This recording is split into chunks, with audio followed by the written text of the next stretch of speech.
Welcome to the Lead at the Top of Your Game podcast, where we equipped you to more effectively lead your seat at any employer, business, or industry in which you choose to play. Each week, we help you sharpen your leadership acumen by cracking open the playbooks of dynamic leaders who are doing big things in their professional endeavors. And now your host, leadership tactics and organizational development expert, Karen Farrell Rhodes.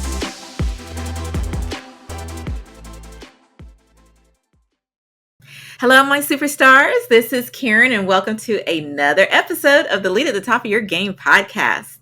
We are just truly honored to have a fantastic guest on today's show.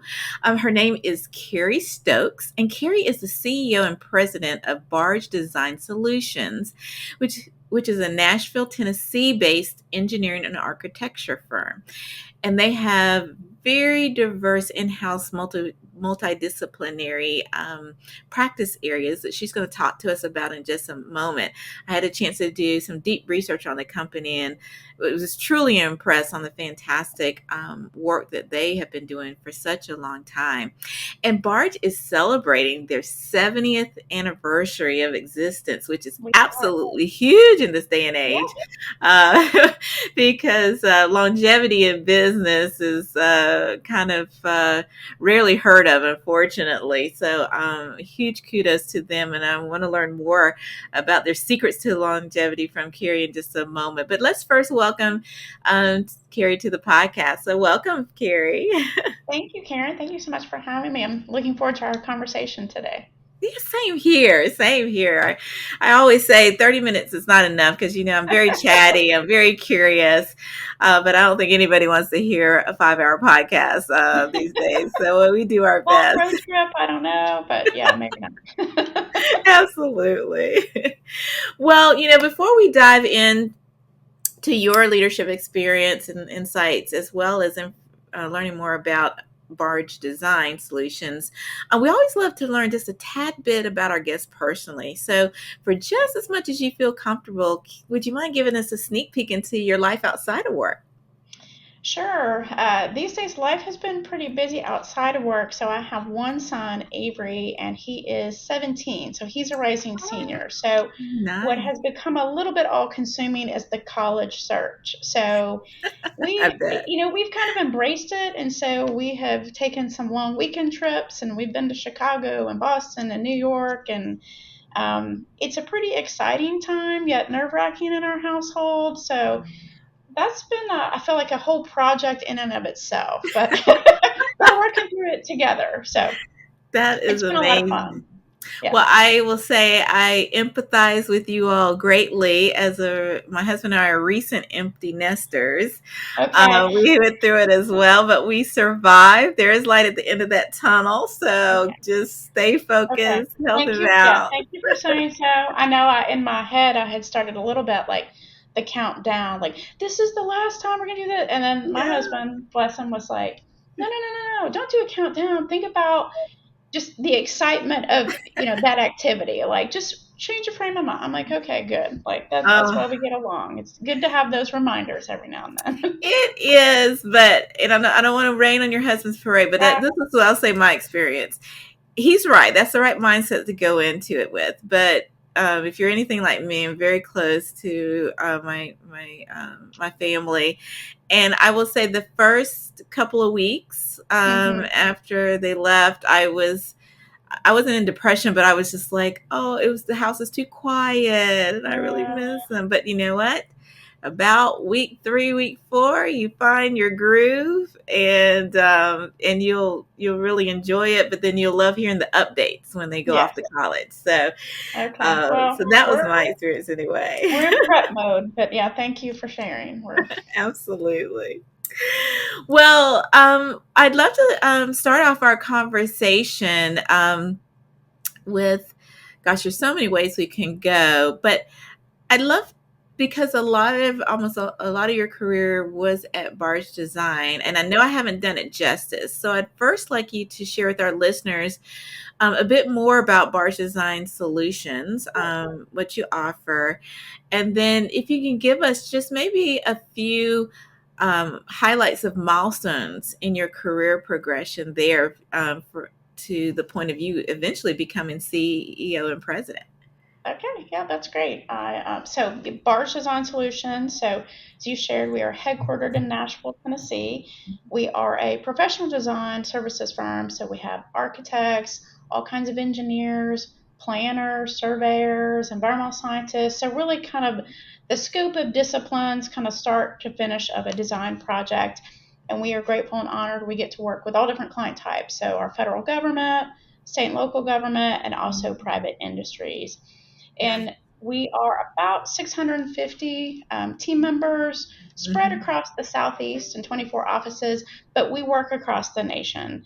Nice. And one of the unique things about Barge is we are employee owned. And so every employee at Barge has the opportunity to be an owner, and almost 80% of our employees have chosen to do that. So Mm-hmm. um, that for us is just, kind of additional motivator, brings alignment as we work forward because we all share in the success, right? And so we are celebrating our 70th anniversary, which has just been a lot of fun to look back and think about how we started with 3 Vanderbilt grads, the different kind of almost once in a lifetime projects that they were a part of here in Nashville and really across the Southeast.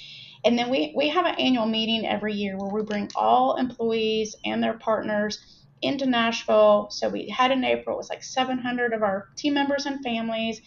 And we Wow. got to celebrate that and then also talk about our future, right? So Mm-hmm. we know there's a lot of things that we can build on that we want to keep because it works. We also know there's some things to stay in business another 70 years. We'll have to adapt and change and innovate. So having those discussions has really just kind of brought an even new level of excitement around Barge. So that's been fun to be a part of for sure.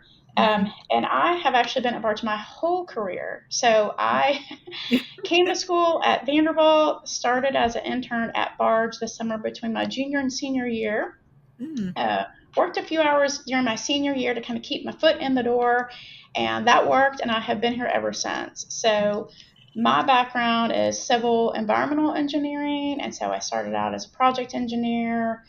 I went back to school and got my master's, and then really fell in love with the contract law, construction law, project management. And so my path kind of went in that direction. So started leading project teams, programs, and then started leading larger groups within our organization. Mm-hmm. And I had the opportunity last year to serve in our chief of staff role, which was a brand new role. We had not had that at Barge, but that was really set up in preparation for me to step into the role of CEO and president, which I did just this past March 1st. So what I loved about the chief of staff role was the opportunities you really got to see, just kind of big picture of the firm. So all the operations and our business services group, so accounting, marketing, HR, I mean, they are vital to what we do, right? They are very valued members of our team. And so getting even more exposure to them, not just kind of being one of their clients, but actually kind of looking at it from their perspective of how they're planning, how they're supporting the business. It was in some ways eye opening, in some ways confirmed some things. Mm-hmm. And I used that year in chief of staff role to really just travel our offices and talk to people, learn what's working well. We've experienced a lot of growth. So, what growing pains we have and we need to address. And so that really helped me formulate the things I need to focus on as CEO. So, yeah, so, just a few months into it, but so far so good. Hey, well, congratulations on becoming president and CEO. That is a huge career step for you. And I'll just share, it was probably maybe about 6 or 7 episodes ago. I was interviewing a leader that was similar as you in the sense that they were in a male dominated industry, Mm-hmm. and their firm, their company, they were pretty large. They had about 5,000 employees. Okay. But their CEO was very intentional about her selection to succeed him. Mm-hmm. And they didn't do a chief of staff role, but they did a similar type of quote Okay. unquote internship, if you will. Yeah. And they did it for 2 years. And he actually, groomed her. And she did just like you did, like the road show, learning, talking to people, getting prepped. And then she moved into the CEO role Okay. after a time period away. So it sounds like that's a really good best practice that You know, our listeners should know about.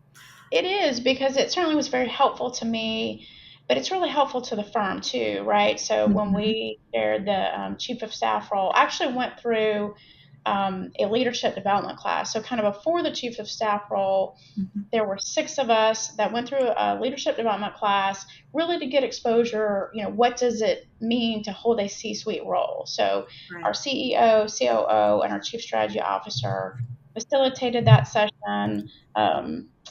We had homework assignments, and we had kind of stretch assignments, and it was really out of that then I was identified for the CEO role, then spent the year doing chief of staff.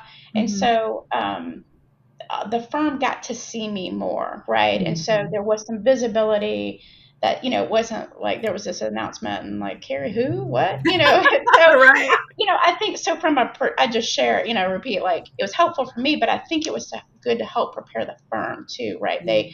They knew who I was. I mean, I've been here almost 30 years. So some people knew me, but we've had a lot of new staff join Mhm. the firm, which is great. So yeah, it's just, I do think it's a good best practice, right? It benefits all parties. So it is an investment. It is time, Sure. but worth it for sure, I think. And as you know, we really focus on different types of leaders on this podcast, and because you've had such a unique career experience, I'm just curious if you'll share with our listeners kind of your thought process around being amenable to moving into the CEO role, knowing that you had been with, one major employer your Mhm. entire career. Was there any hesitation, or, how'd you get your mind around the courage to say, yes, I think this is the right next step for me? That's a great question, and one that kind of even maybe 3 or 4 years ago, you do find yourself kind of moving up, taking more responsibilities. And then you do ask yourself what's next, both for yourself and then wanting to provide those opportunities for those who are working for you, because they're doing great things and you want them to move up. And the class that I mentioned, the next level leadership, for me, I think really provided that additional insight of, okay, this is what it means to be a CEO. This is what it means to be a COO. And like for me, there were certain of the C-suite positions that wouldn't have been a fit, just given my skills, my strengths, my opportunities for improvement. And so I began to see myself there. And then part of it for me too was just given where we are as a firm. So I was really honest with myself to just say, okay, we've experienced a lot of growth. This is a period where we need to, we want to continue the growth trajectory, but we also want to address some growing pains. And I think what I bring to the table is what the firm needs right now. So that was an assessment. And then I talked to my family too. I mean, I talked to my husband, I talked to my son and said, hey, this isn't something I do alone at work or at home, That's right? right. But they were on board and, as I suspected, fully supportive. So it was something that I get the question like, when you started as an intern, did you know you wanted to be CEO? No, I didn't know. No, who I does? never, I didn't dream that far ahead, but it's been great, and I'm honored to have been selected and lead such a wonderful group of people. Oh, that sounds awesome.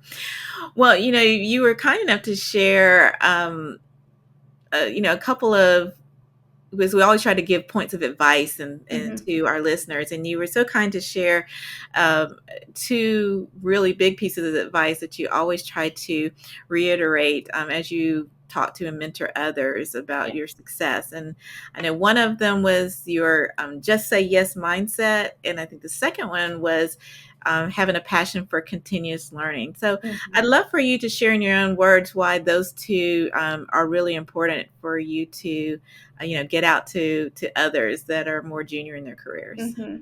I think that the just say yes.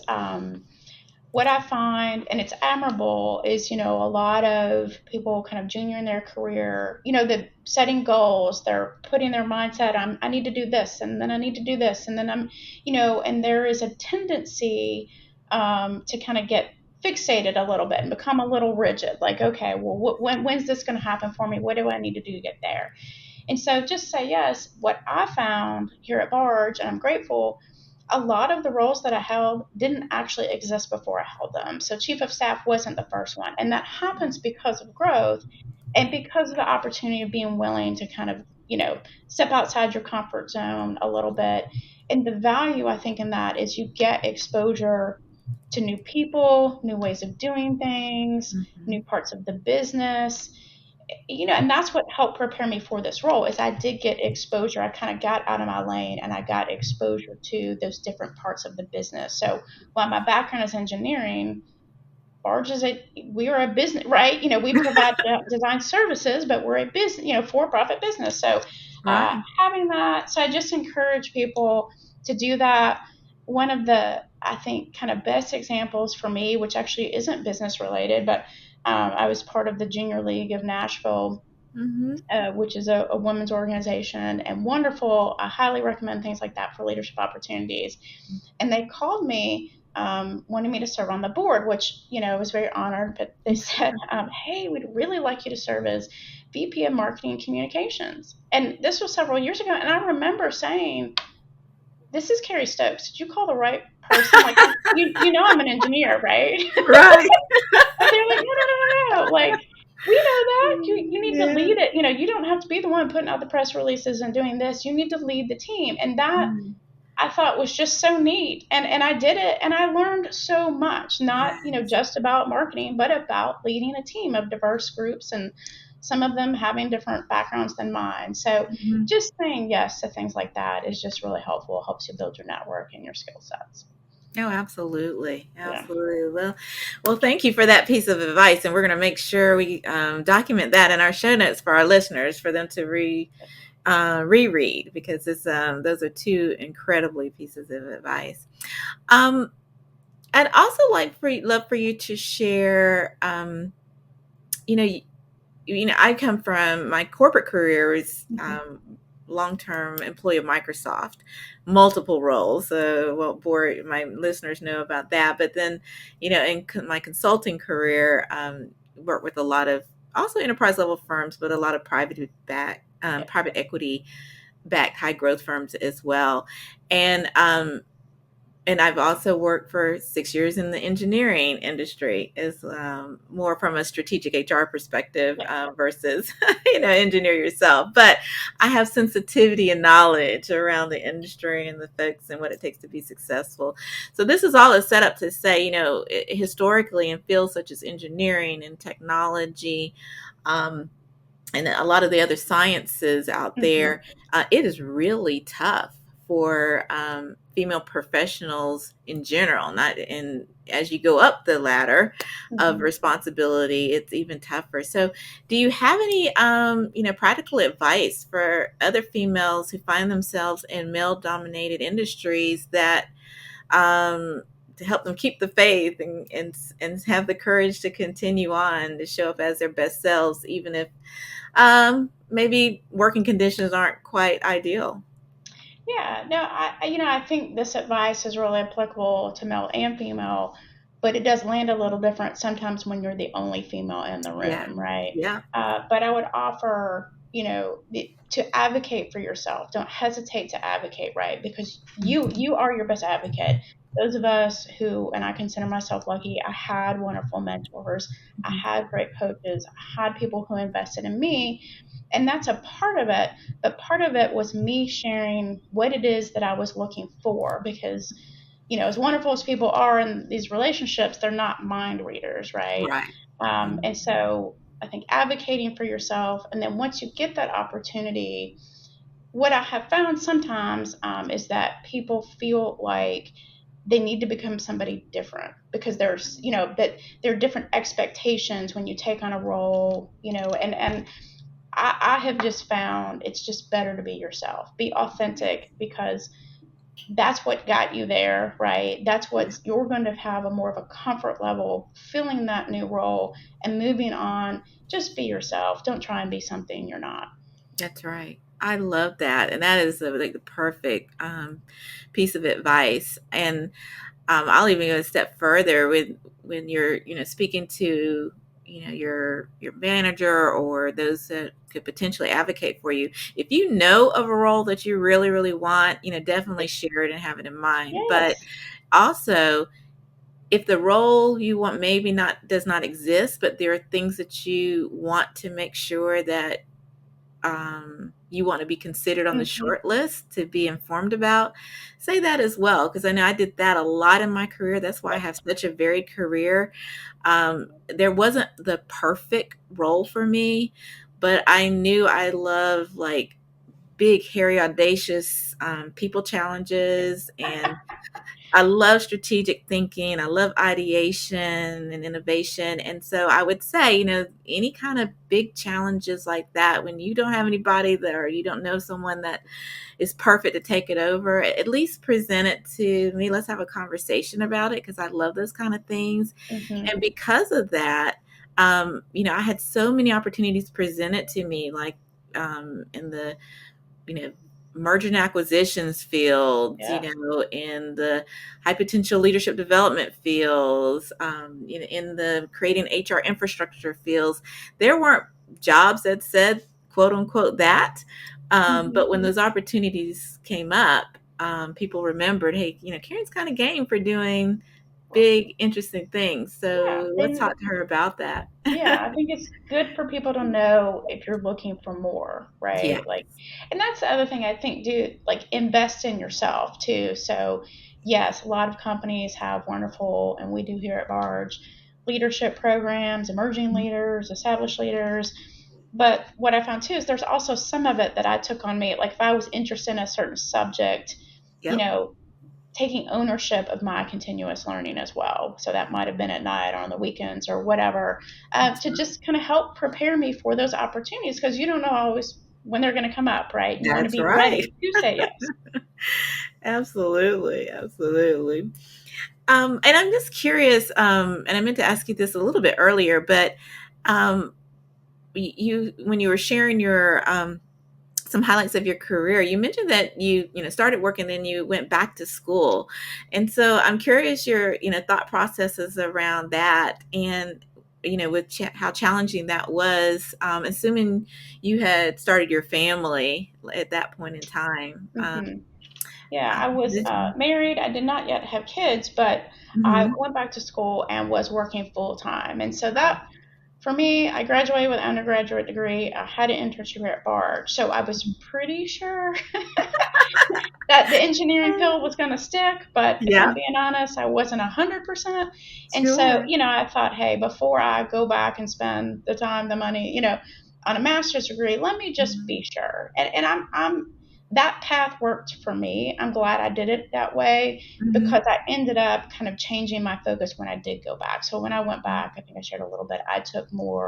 Um, I took certainly some technical classes, but I took more business related classes. And so, Mhm. it took me a little longer. I could only take a class or two at a time, because I was working full time, but it was worth it. And I feel like I added to the class in different ways. So in Mhm. some of those classes, there were students that went straight through, right? They had never had a job, out in the industry. And so, I was glad to bring my perspective of having worked, a few years. And hey, yeah, that sounds good on paper, but that's not that's not how it always works, right? Right, right. And so it was just kind of nice to be able to add that little bit different perspective there. But Mhm. I had to decide that it was worth it, and then I picked the time and went back, and I'm glad I did.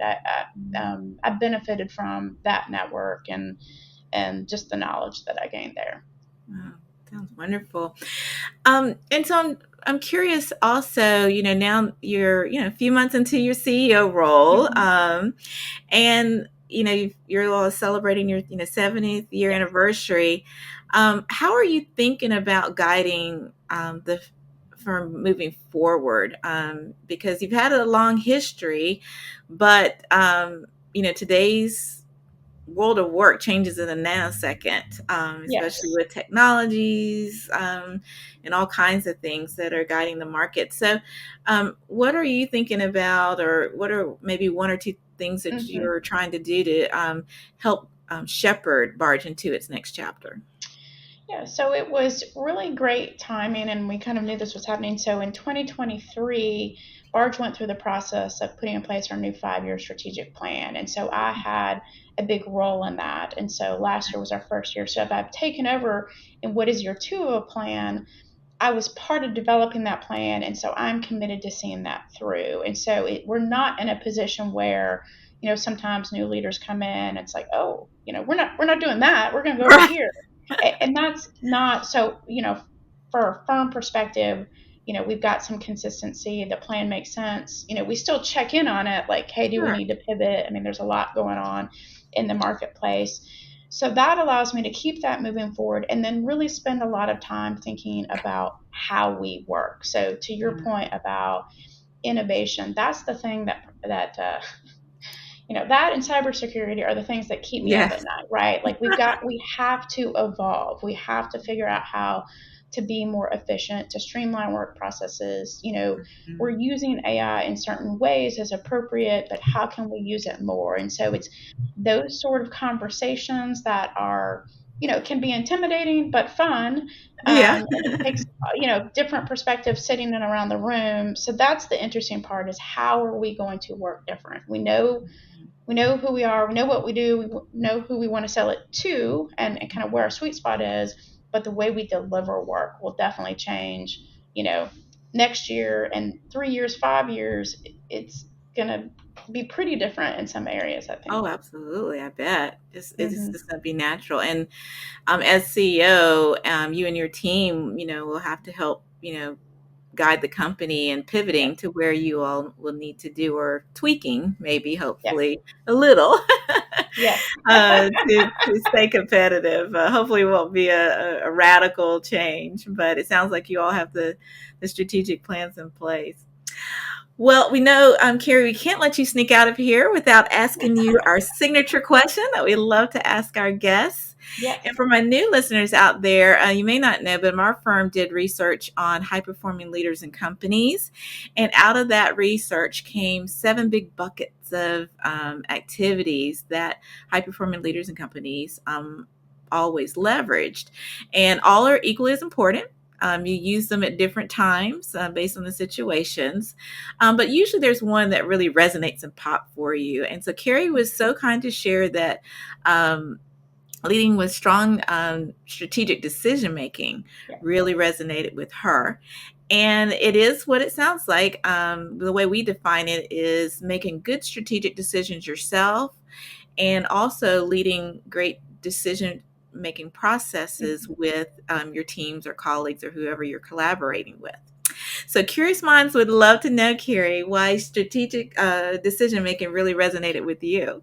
It did, as you shared, Karen. Kind of all of those are needed and kind of rise to the top at some point. But Mhm. strategic decision making for me right now, where we are as a firm, is a little bit what I've shared. It's important because it would be really easy to get head down. Hey, we have this plan. We're focused on what we're doing. We know it.